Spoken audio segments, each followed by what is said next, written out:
unbearable to us. When we feel helpless, we feel miserable. No one wants less power. Everyone wants more. In the world today, however, it is dangerous to seem too power-hungry, to be overt with your power moves. We have to seem fair and decent. So, we need to be subtle, congenial, yet cunning, democratic, yet devious. This game of constant duplicity most resembles the power dynamic that existed in the scheming world of the old aristocratic court. Throughout history, a court has always formed itself around the person in power: king, queen, emperor, leader. The courtiers who filled this court were in an especially delicate position. They had to serve their masters, but if they seemed to fawn, if they curried favor too obviously, the other courtiers around them would notice and would act against them. Attempts to win the master's favor then had to be subtle. And even skilled courtiers capable of such subtlety still had to protect themselves from their fellow courtiers, who at all moments were scheming to push them aside. Meanwhile, the court was supposed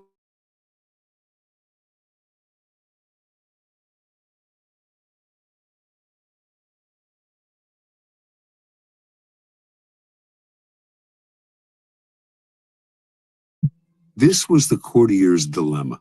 While appearing the very paragon of elegance, they had to outwit and thwart their own opponents in the subtlest of ways.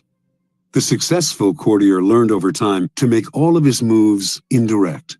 If he stabbed an opponent in the back, it was with a velvet glove on his hand and the sweetest of smiles on his face. Instead of using coercion or outright treachery, the perfect courtier got his way through seduction, charm, deception, and subtle strategy, always planning several moves ahead. Life in the court was a never-ending game that required constant vigilance and tactical thinking. It was civilized war. Today, we face a peculiarly similar paradox to that of the courtier. Everything must appear civilized, decent, democratic, and fair. But if we play by those rules too strictly, if we take them too literally, we are crushed by those around us who are not so foolish. As the great Renaissance diplomat and courtier Niccolò Machiavelli wrote, "Any man who tries to be good all the time is bound to come to ruin among the great number who are not good." The court imagined itself the pinnacle of refinement. But underneath its glittering surface, a cauldron of dark emotions, greed, envy, lust, hatred, boiled and simmered. Our world today similarly imagines itself the pinnacle of fairness, yet the same ugly emotions still stir within us, as they have forever. The game is the same. Outwardly, you must seem to respect the niceties, but inwardly, unless you are a fool, you learn quickly to be prudent, and to do as Napoleon advised: place your iron hand inside a velvet glove. If, like the courtier of times gone by, you can master the arts of indirection, learning to seduce, charm, deceive, and subtly outmaneuver your opponents, you will attain the heights of power. You will be able to make people bend to your will without their realizing what you have done. And if they do not realize what you have done, they will neither resent nor resist you. To some people, the notion of consciously playing power games, no matter how indirect, seems evil, asocial, a relic of the past. They believe they can opt out of the game by behaving in ways that have nothing to do with power. You must beware of such people. They are often among the most adept players at power. They utilize strategies that cleverly disguise the nature of the manipulation involved. These types, for example, will often display their weakness and lack of power as a kind of moral virtue. But true powerlessness, without any motive of self-interest, would not publicize its weakness to gain sympathy or respect. Making a show of one's weakness is actually a very effective strategy, subtle and deceptive, in the game of power. Another strategy of the supposed non-player is to demand equality in every area of life. Everyone must be treated alike, whatever their status and strength. But if, to avoid the taint of power, you attempt to treat everyone equally and fairly, you will confront the problem that some people do certain things better than others. Treating everyone equally means ignoring their differences, elevating the less skillful, and suppressing those who excel. Again, many of those who behave this way are actually deploying another power strategy, redistributing people's rewards in a way that they determine. Yet another way of avoiding the game would be perfect honesty and straightforwardness, since one of the main techniques of those who seek power is deceit and secrecy. But being perfectly honest will inevitably hurt and insult a great many people, some of whom will choose to injure you in return. No one will see your honest statement as completely objective and free of some personal motivation. And they will be right. In truth, the use of honesty is indeed a power strategy intended to convince people of one's noble, good-hearted, selfless character. It is a form of persuasion, even a subtle form of coercion. Finally, those who claim to be non-players may affect an air of naivete to protect them from the accusation that they are after power. Beware again, however, for the appearance of naivete can be an effective means of deceit.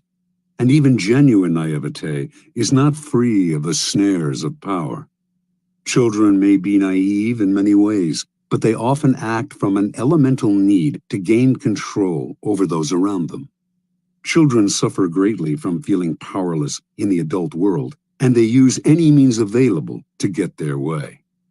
Genuinely innocent people may still be playing for power, and are often horribly effective at the game, since they are not hindered by reflection.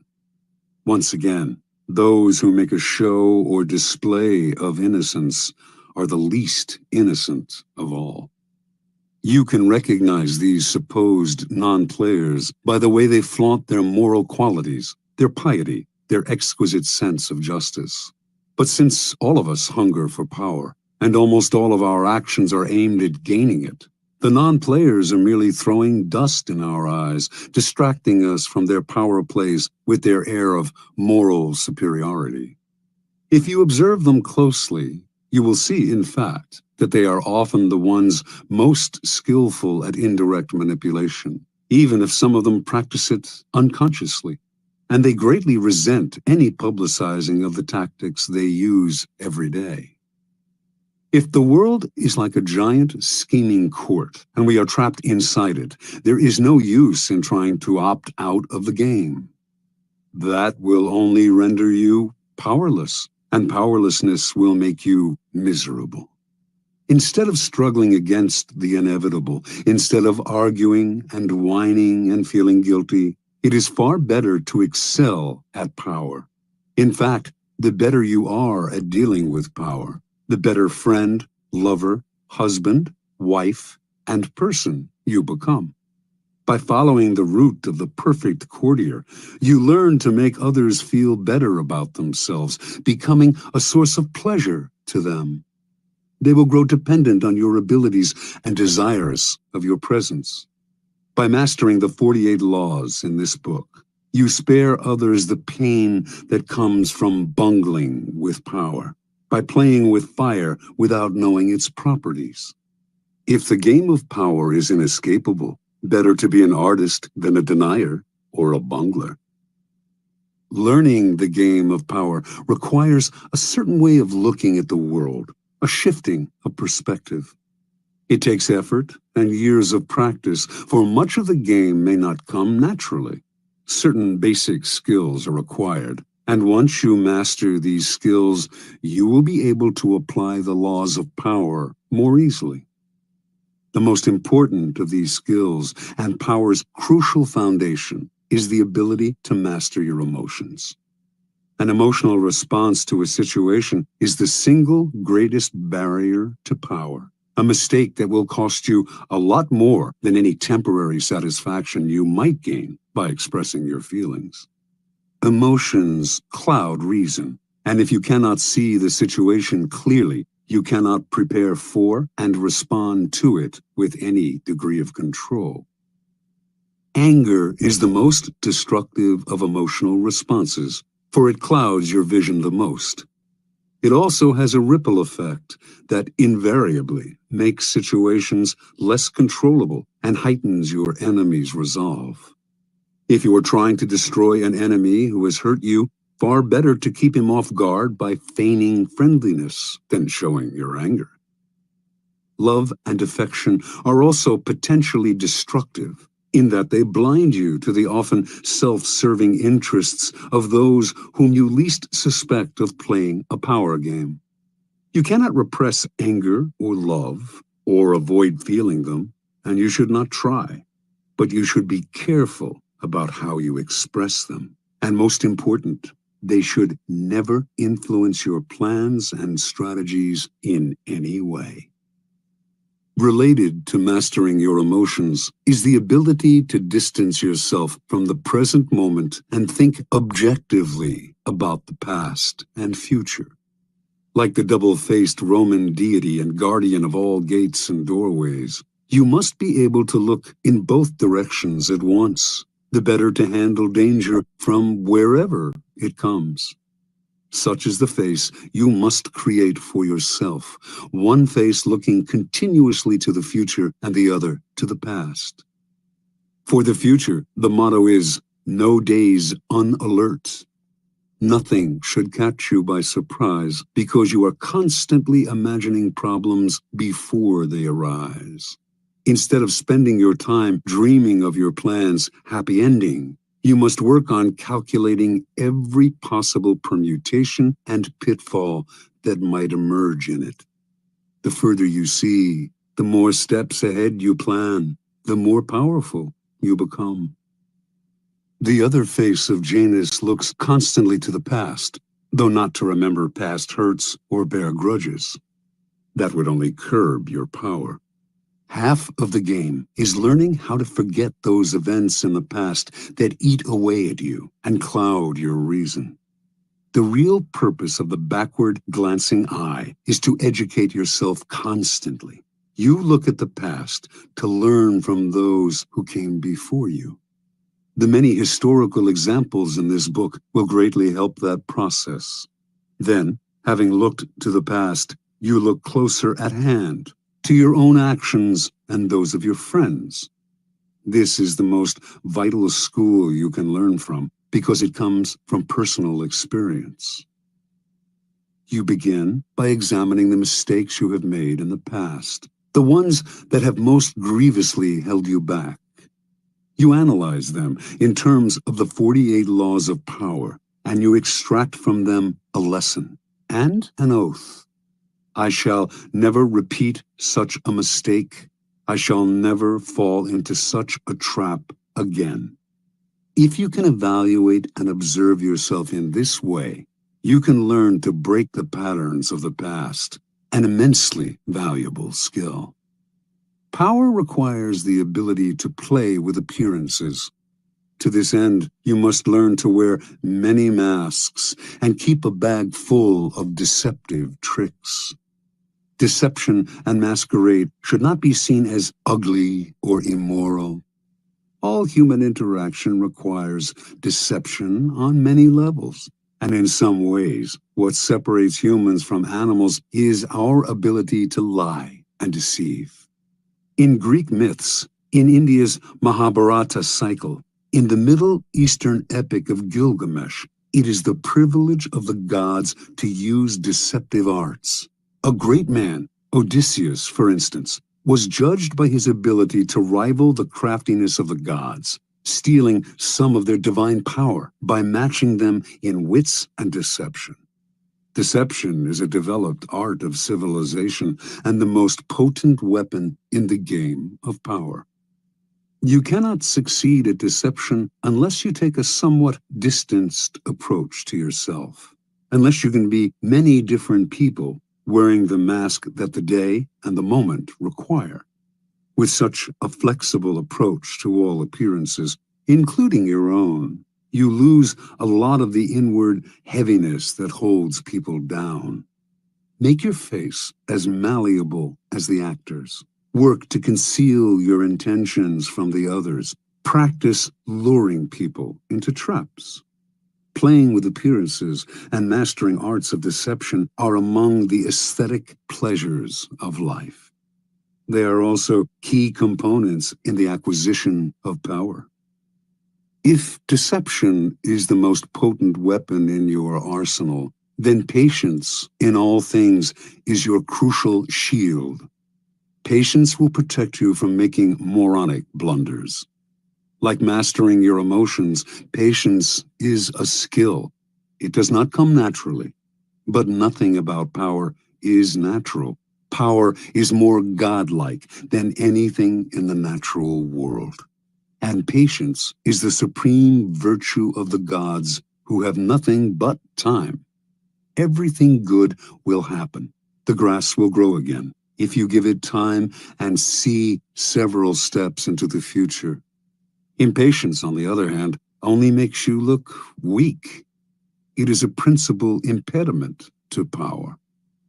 Power is essentially amoral, and one of the most important skills to acquire is the ability to see circumstances rather than good or evil. Power is a game. This cannot be repeated too often.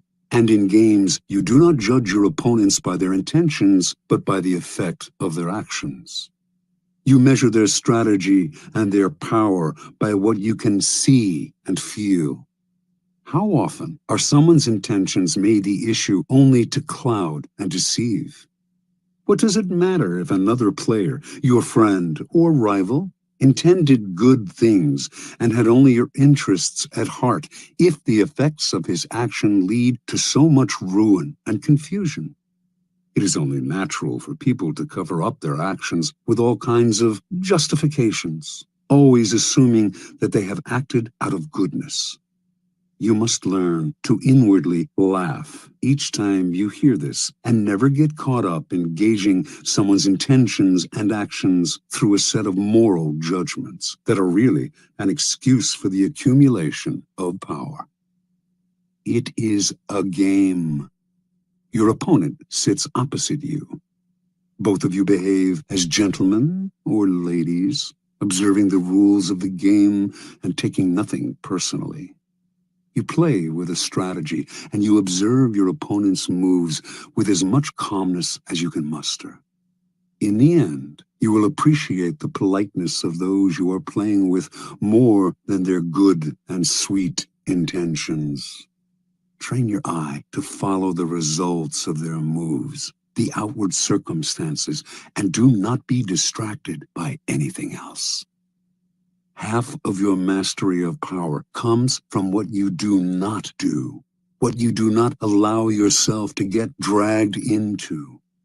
For this skill, you must learn to judge all things by what they cost you.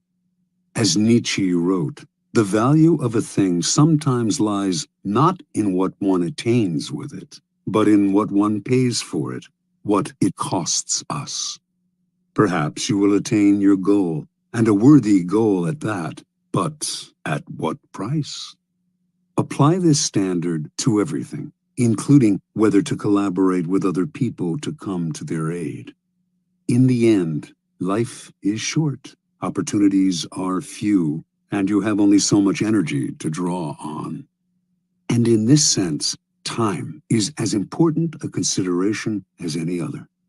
Never waste valuable time or mental peace of mind on the affairs of others. That is too high a price to pay. Power is a social game. To learn and master it, you must develop the ability to study and understand people.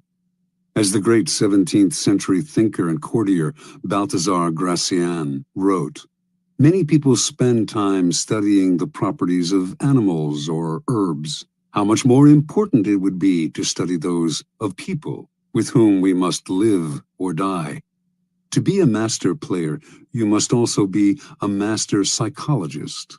You must recognize motivations and see through the cloud of dust with which people surround their actions. An understanding of people's hidden motives is the single greatest piece of knowledge you can have in acquiring power. It opens up endless possibilities of deception, seduction, and manipulation. People are of infinite complexity, and you can spend a lifetime watching them without ever fully understanding them. So it is all the more important, then, to begin your education now. In doing so, you must also keep one principle in mind. Never discriminate as to whom you study and whom you trust. Never trust anyone completely, and study everyone, including friends and loved ones. Finally, you must learn always to take the indirect route to power. Disguise your cunning like a billiard ball that caroms several times before it hits its target. Your moves must be planned and developed in the least obvious way. By training yourself to be indirect, you can thrive in the modern court, appearing the paragon of decency while being the consummate manipulator. Consider the 48 Laws of Power, a kind of handbook on the arts of indirection. The laws are based on the writings of men and women who have studied and mastered the game of power. These writings span a period of more than 3,000 years and were created in civilizations as disparate as ancient China and Renaissance Italy. Yet they share common threads and themes, together hinting at an essence of power that has yet to be fully articulated. The 48 Laws of Power are the distillation of this accumulated wisdom, gathered from the writings of the most illustrious strategists, statesmen, courtiers, seducers, and con artists in history. The laws have a simple premise. Certain actions almost always increase one's power, the observance of the law, while others decrease it and even ruin us, the transgression of the law. These transgressions and observances are illustrated by historical examples. The laws are timeless and definitive. The 48 Laws of Power can be used in several ways. By listening to this program straight through, you can learn about power in general. Although several of the laws may seem not to pertain directly to your life, in time you will probably find that all of them have some application and that, in fact, they are interrelated. By getting an overview of the entire subject, you will best be able to evaluate your own past actions and gain a greater degree of control over your immediate affairs. The program can also be picked apart for entertainment, for an enjoyable ride through the foibles and great deeds of our predecessors in power. A warning, however, to those who use the program for this purpose: it might be better to turn back. Power is endlessly seductive and deceptive in its own way. It is a labyrinth.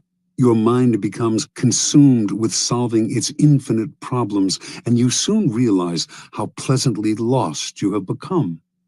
In other words, it becomes most amusing by taking it seriously. Do not be frivolous with such a critical matter.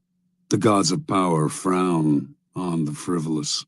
They give ultimate satisfaction only to those who study and reflect, and punish those who skim the surfaces looking for a good time.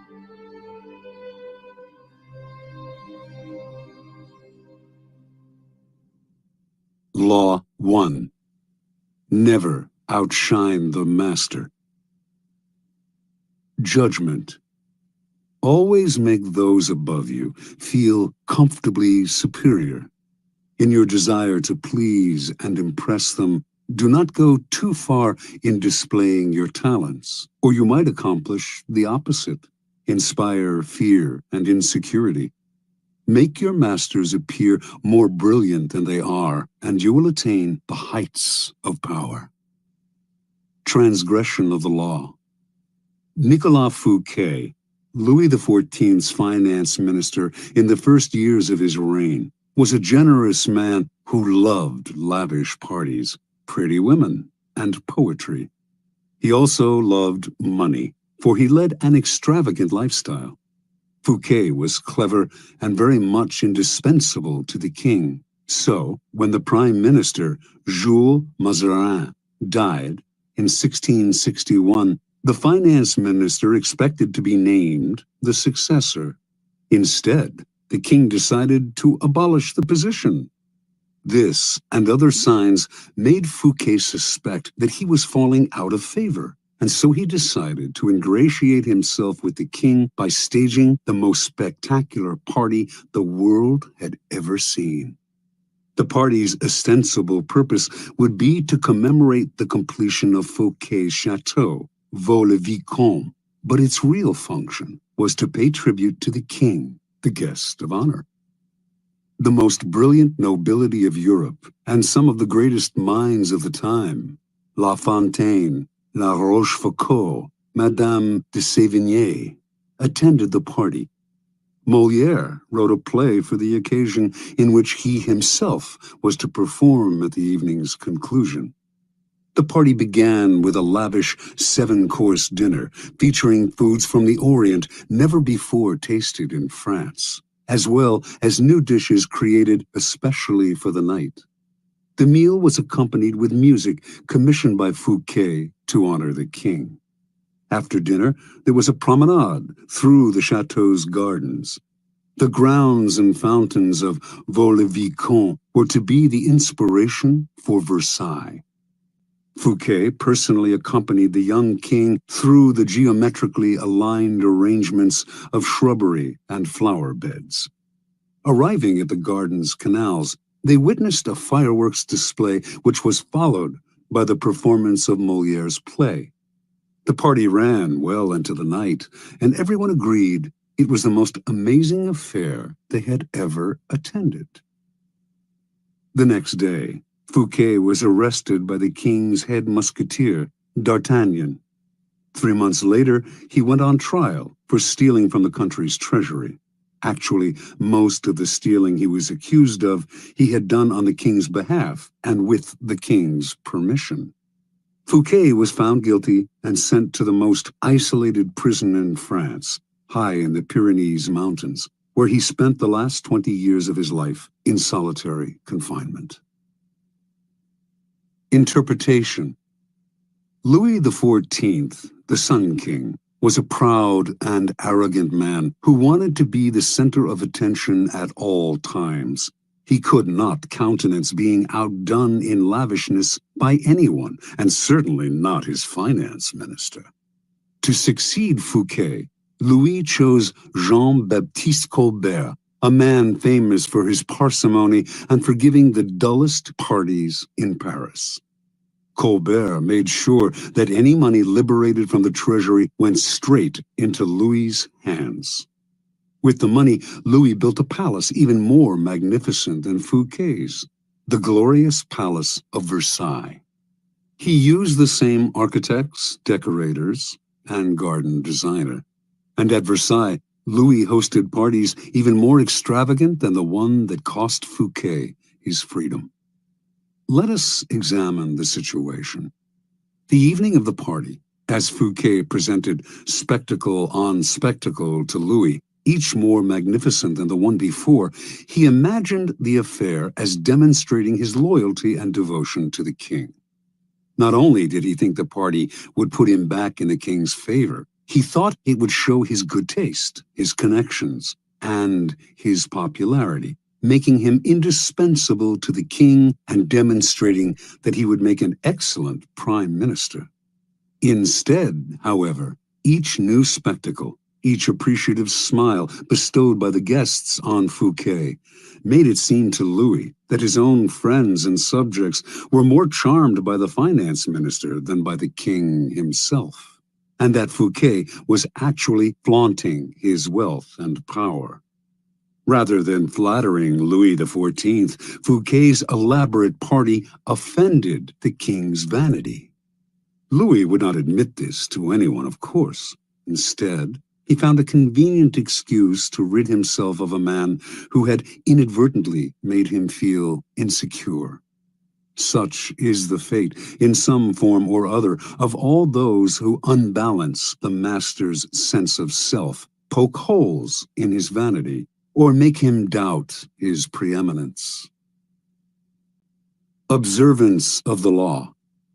In the early 1600s, the Italian astronomer and mathematician Galileo found himself in a precarious position. He depended on the generosity of great rulers to support his research, and so, like all Renaissance scientists, he would sometimes make gifts of his inventions and discoveries to the leading patrons of the time. Once, for instance, he presented a military compass he had invented to the Duke of Gonzaga. Then, he dedicated a book explaining the use of the compass to the Medicis. Both rulers were grateful, and through them, Galileo was able to find more students to teach. No matter how great the discovery, however, his patrons usually paid him with gifts, not cash. This made for a life of constant insecurity and dependence. There must be an easier way, he thought. Galileo hit on a new strategy in 1610 when he discovered the moons of Jupiter. Instead of dividing the discovery among his patrons, giving one the telescope he had used, dedicating a book to another, and so on, as he had done in the past, he decided to focus exclusively on the Medicis. He chose the Medicis for one reason. Shortly after Cosimo I had established the Medici dynasty in 1540, he had made Jupiter, the mightiest of the gods, the Medici symbol, a symbol of a power that went beyond politics and banking, one linked to ancient Rome and its divinities. Galileo turned his discovery of Jupiter's moons into a cosmic event honoring the Medici's greatness. Shortly after the discovery, he announced that the bright stars, the moons of Jupiter, offered themselves in the heavens to his telescope at the same time as Cosimo II's enthronement. He said that the number of the moons, 4, harmonized with the number of the Medicis. Cosimo II had 3 brothers, and that the moons orbited Jupiter as these 4 suns revolved around Cosimo I, the dynasty's founder. More than coincidence, this showed that the heavens themselves reflected the ascendancy of the Medici family. After he dedicated the discovery to the Medicis, Galileo commissioned an emblem representing Jupiter sitting on a cloud with the 4 stars circling about him, and presented this to Cosimo II